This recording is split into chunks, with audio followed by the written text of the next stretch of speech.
Everybody's a genius. But if you judge a fish by its ability to climb a tree, it will live its whole life believing that it is stupid.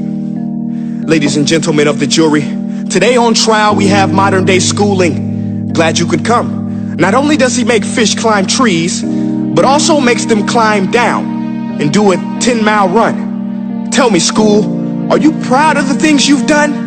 Turning millions of people into robots, do you find that fun? Do you realize how many kids relate to that fish? Swimming upstream in class, never finding their gifts, thinking they are stupid, believing they are useless? Well, the time has come, no more excuses. I call school to the stand and accuse him of killing creativity, individuality, and being intellectually abusive. He's an ancient institution that has outlived his usage. So, Your Honor, this concludes my opening statement, and if I may present the evidence of my case, I will prove it. Proceed. Exhibit A.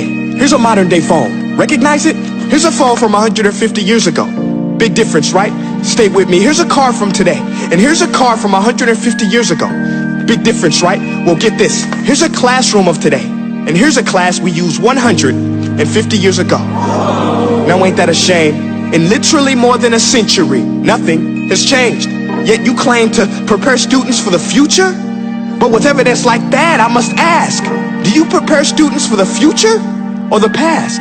I did a background check on you and let the record show that you were made to train people to work in factories, which explains why you put students in straight rows, nice and neat, tell them sit still, raise your hand if you want to speak, give them a short break to eat, and for 8 hours a day tell them what to think.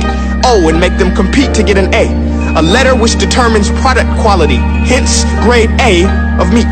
I get it. Back then, times were different. We all have a past. I myself am no Gandhi. But today, we don't need to make robot zombies. The world has progressed. And now we need people who think creatively, innovatively, critically, independently, with the ability to connect. See, every scientist will tell you that no two brains are the same.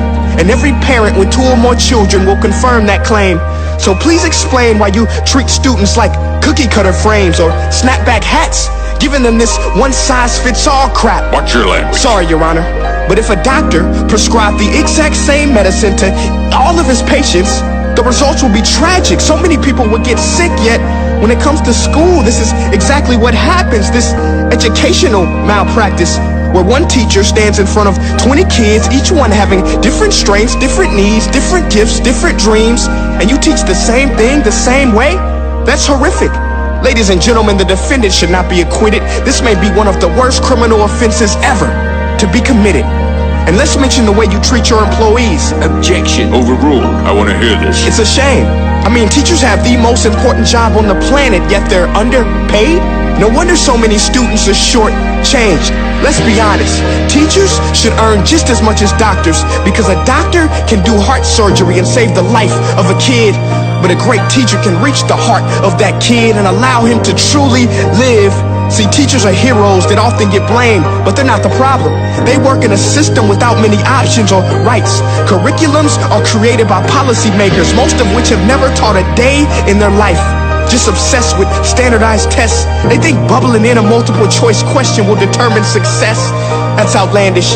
In fact, these tests are too cruel to be used and should be abandoned, but don't take my word for it.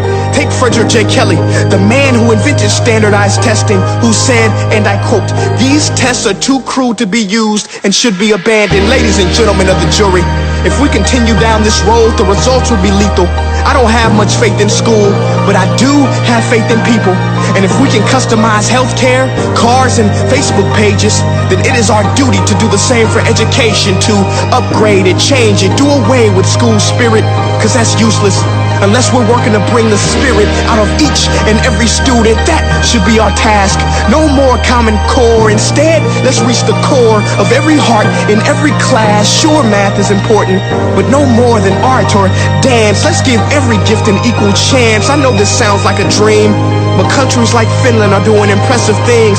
They have shorter school days, teachers make a decent wage, homework is non-existent, and they focus on collaboration instead of competition. But here's the kicker, boys and girls. Their educational system outperforms every other country in the world. Other places like Singapore are succeeding rapidly. Schools like Montessori, programs like Khan Academy. There is no single solution. But let's get moving, because while students may be 20% of our population, they are 100% of our future. So let's attend to their dreams, and there's no telling what we can achieve. This is a world in which I believe, a world where fish are no longer forced to climb trees.